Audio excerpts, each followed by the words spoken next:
Hello साथियों, कैसे हो आप सभी। उम्मीद है आप सभी अच्छे होंगे। मैं हरवेंद्र एक बार फिर से आप सभी साथियों का अपने परिवार हर क्लासेस 24 में आपका स्वागत करता हूं। आज बात करेंगे यूपीएसआई से संबंधित संविधान के बहुत ही महत्वपूर्ण प्रश्नों की जो लगातार सीरीज चला रहे हैं, उसी में ये अगली वीडियो है। यदि आपने पिछली वीडियो नहीं देखी है तो इस वीडियो के डिस्क्रिप्शन में प्लेलिस्ट का लिंक दिया गया है, तो आप सभी वीडियो को जरूर देखें।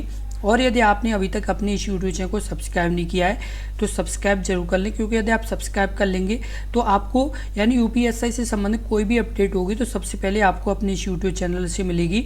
इसलिए आप जरूर सब्सक्राइब कर लें, क्योंकि बहुत से अभ्यर्थी जैसे जॉब यानी कहीं जॉब कर रहे होते हैं या कहीं बिजी होते हैं, लेकिन अपनी साथ के साथ पढ़ाई भी कर रहे होते हैं। तो ऐसे अभ्यर्थियों को महत्वपूर्ण जो अपडेट आती हैं यूपीएसआई से रिलेटेड तो पता भी नहीं चलती, तो इसलिए आप जरूर सब्सक्राइब कर लें। पहला प्रश्न है, निम्नलिखित में से कौन सा एक संवैधानिक निकाय? Option A NITI Aayog, option B केंद्रीय अन्वेषण ब्यूरो, ऑप्शन सी अंतर्राज्यीय परिषद inter states council, option D Lokpal. इस प्रश्न का उत्तर बताएं। इस प्रश्न का उत्तर क्या होगा? का जो उत्तर सही होगा वो आपका सही होगा ऑप्शन सी अंतर्राज्यीय परिषद यानी इंटर स्टेट काउंसिल। क्या है? तो एक संवैधानिक निकाय है। किस तरह का निकाय है? एक संवैधानिक निकाय है। और आपको बता दें इसका जो वर्णन है वो अनुच्छेद 263 में, किसमें? 263 के तहत अंतर्राज्य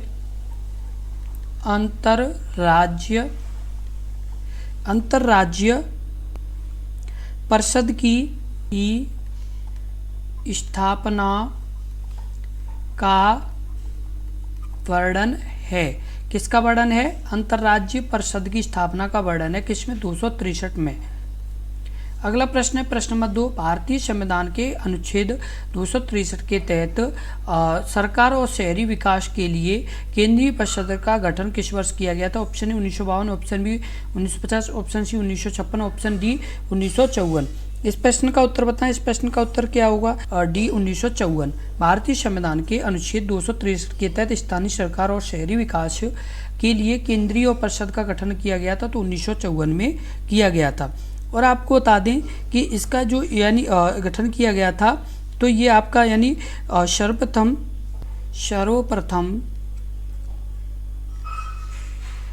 केंद्रीय परिषद का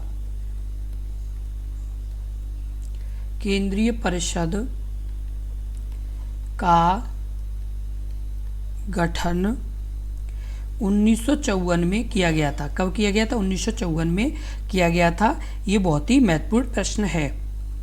अगला प्रश्न है प्रश्न नंबर 3, 1969 में केंद्र और राज्य संबंधों पर राज्य मन्नार समिति की नियुक्ति किसके द्वारा की गई थी? ऑप्शन ए तमिलनाडु सरकार, ऑप्शन बी महाराष्ट्र सरकार, ऑप्शन सी गुजरात सरकार, ऑप्शन डी केरल सरकार।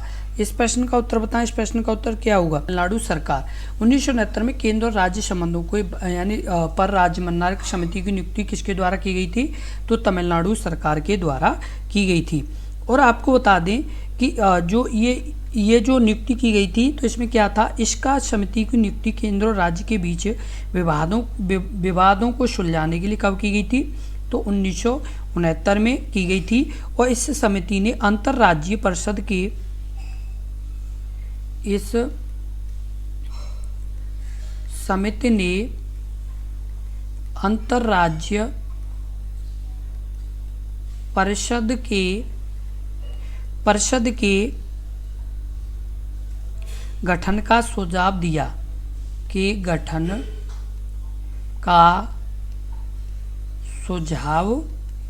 दिया तथा अनुच्छेद 356 के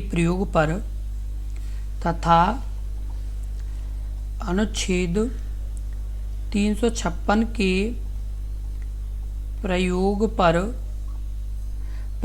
पर अंकुश लगाने की सिफारिश की। तो ये क्या है? आपका महत्वपूर्ण प्रश्न है।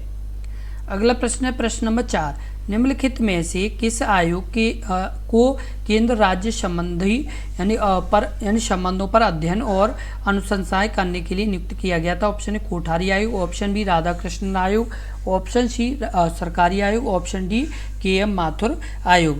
इस प्रश्न का उत्तर बताएं। इस प्रश्न का उत्तर क्या होगा? इस प्रश्न का उत्तर कमेंट बॉक्स में लिखें।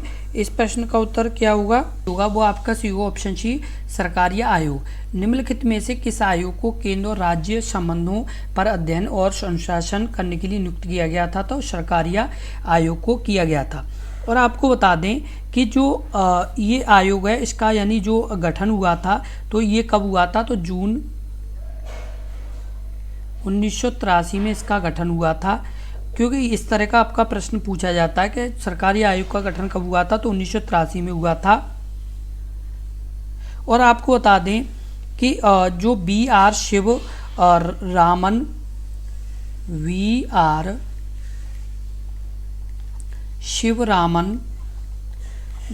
शिवरामन तथा S.R.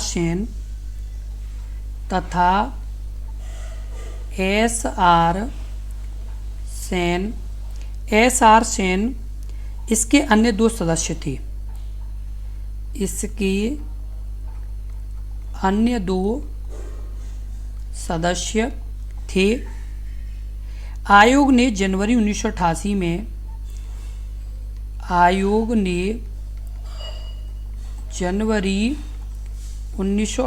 में रिपोर्ट सौंपी और ये रिपोर्ट लगभग 1600 पृष्ठों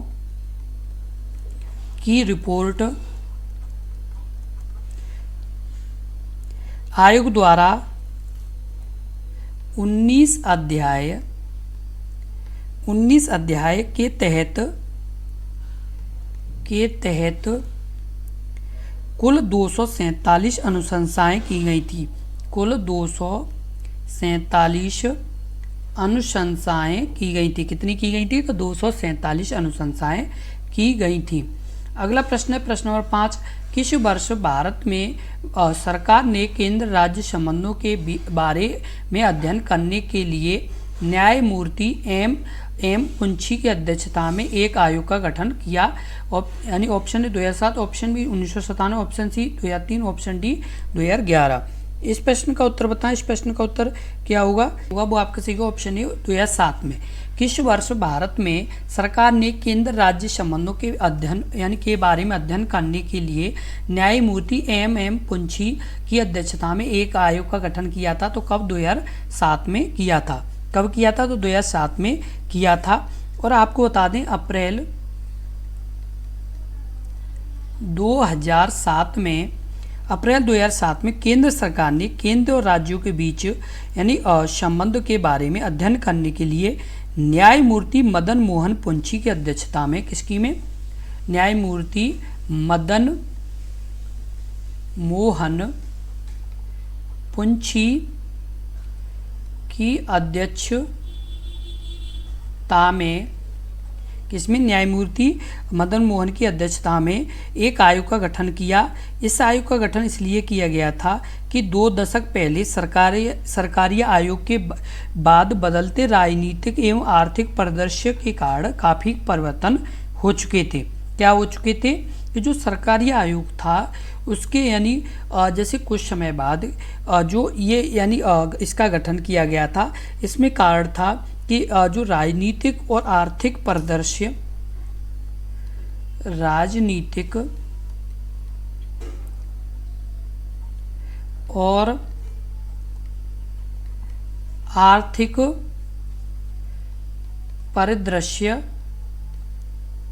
आर्थिक परिदृश्य के कारण काफ़ी परिवर्तन हो चुके थे। के कारण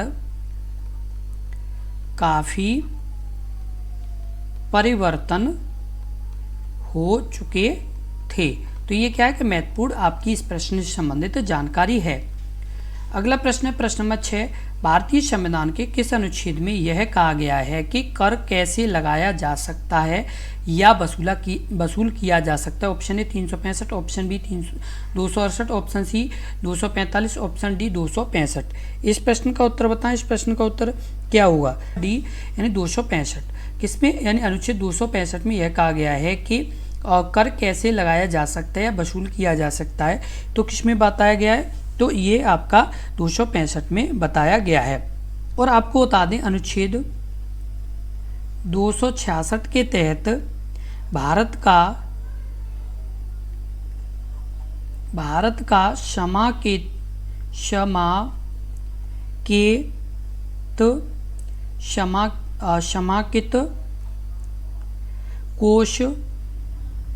कोष गठित किया गया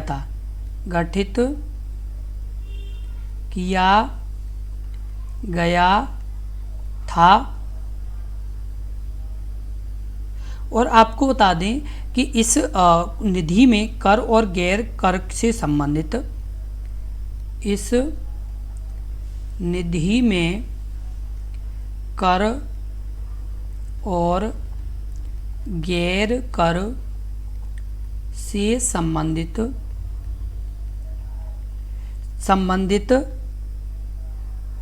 राजपत्र की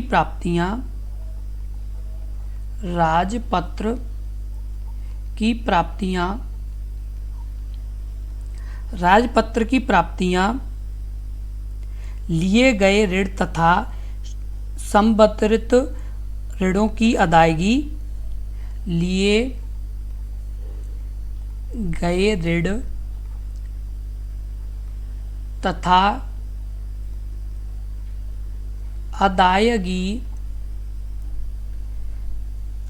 सरकार की सभी प्राप्तियों को सम्मिलित किया जाता है।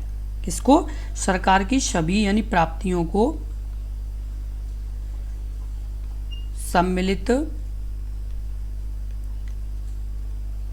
किया जाता है। तो ये क्या है? बहुत ही महत्वपूर्ण प्रश्न है आपका।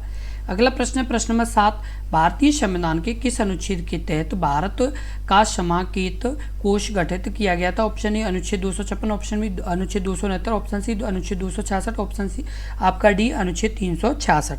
इस प्रश्न का उत्तर बताएं। इस प्रश्न का उत्तर क्या होगा? इस प्रश्न का जो उत्तर होगा वो आपका सही होगा ऑप्शन सी अनुच्छेद 266। भारतीय संविधान के किस अनुच्छेद के तहत भारत का क्षमाकित कोष गठित किया गया था? तो 266 के तहत गया था। अगला प्रश्न है प्रश्न नंबर 8। निम्नलिखित में से किसके वेतन और भत्तों का भुगतान भारत की संचित निधि द्वारा किया जाता है? ऑप्शन ए प्रधानमंत्री, ऑप्शन बी कैबिनेट मंत्री, ऑप्शन सी संसद के सदस्य, ऑप्शन डी लोकसभा अध्यक्ष।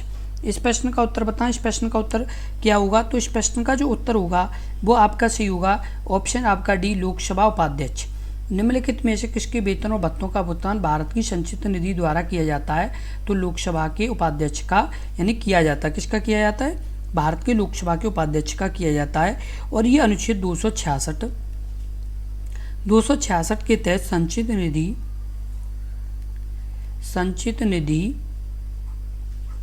संचित निधि की व्यवस्था की गई है। इस निधि से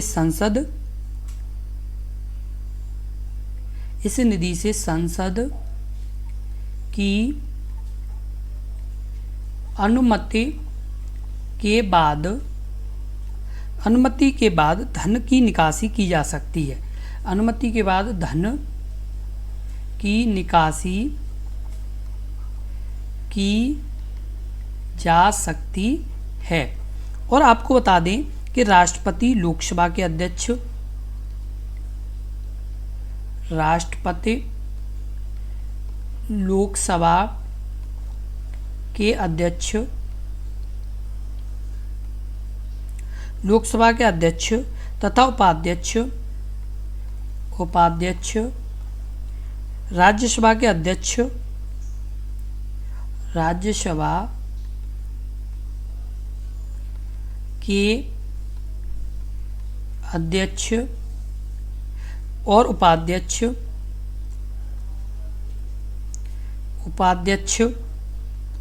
उच्चतम तथा उच्च न्यायालय उच्चतम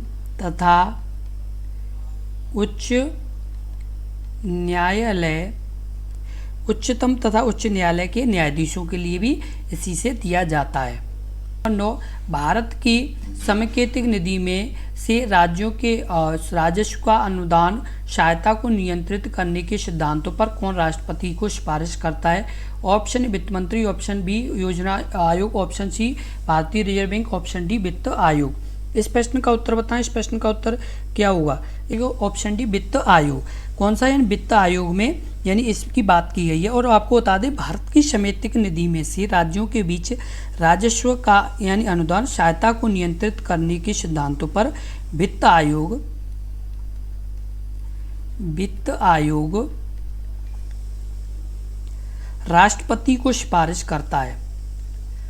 राष्ट्रपति को सिफारिश करता है। अगला प्रश्न है प्रश्न नंबर 10। भारतीय संविधान के अनुच्छेद 266 के फर्स्ट के अंतर्गत का गठन किया गया था। ऑप्शन सरकार को प्राप्त राजस्व का गठन किया गया था। सरकार को प्राप्त राजस्व द्वारा किया गया था व्यय और इसका हिस्सा है। ऑप्शन ए भारत की समेकित निधि, ऑप्शन ई भारत की लोक निधि, ऑप्शन सी भारत की आकस्मिकता निधि या भारत की वित्त निधि। इस प्रश्न का उत्तर बताएं। इस प्रश्न का उत्तर क्या होगा? तो इस प्रश्न का जो उत्तर होगा वो आपका सही होगा ऑप्शन ए भारत की समेकित निधि। इस प्रश्न का उत्तर क्या होगा? भारत की समेकित निधि कि इसका जो गठन हुआ था वो मतलब 266 में 266 के पहले के अंतर भारत और राज्यों की समेकित या संचित निधि, भारत और राज्यों की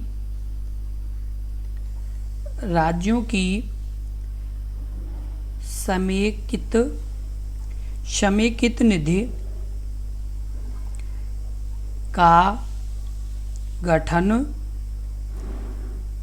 का गठन किया गया है। सरकार को प्राप्त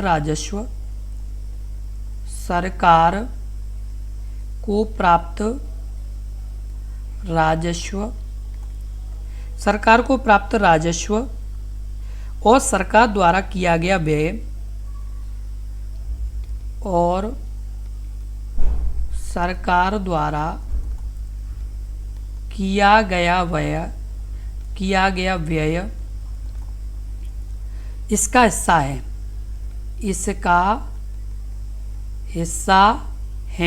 तो ये क्या है? आपकी महत्वपूर्ण जानकारी है।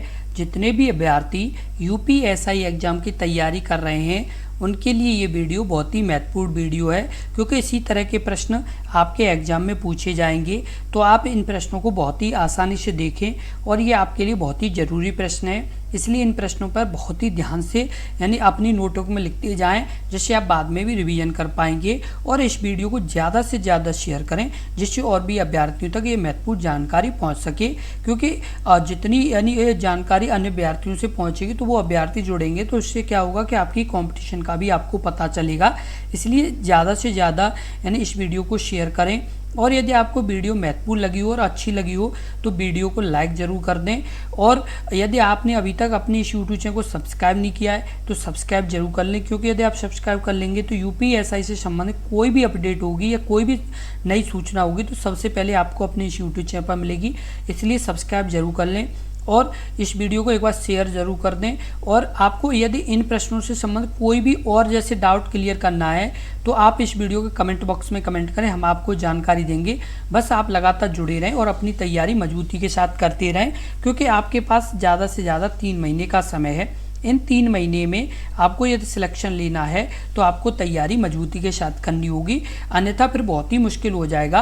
क्योंकि आज के टाइम में कंपटीशन बहुत ज़्यादा हो गया, और जब कंपटीशन ज़्यादा हो गया है तो तैयारी भी अच्छे स्तर की होनी चाहिए, तभी सिलेक्शन हो पाएगा।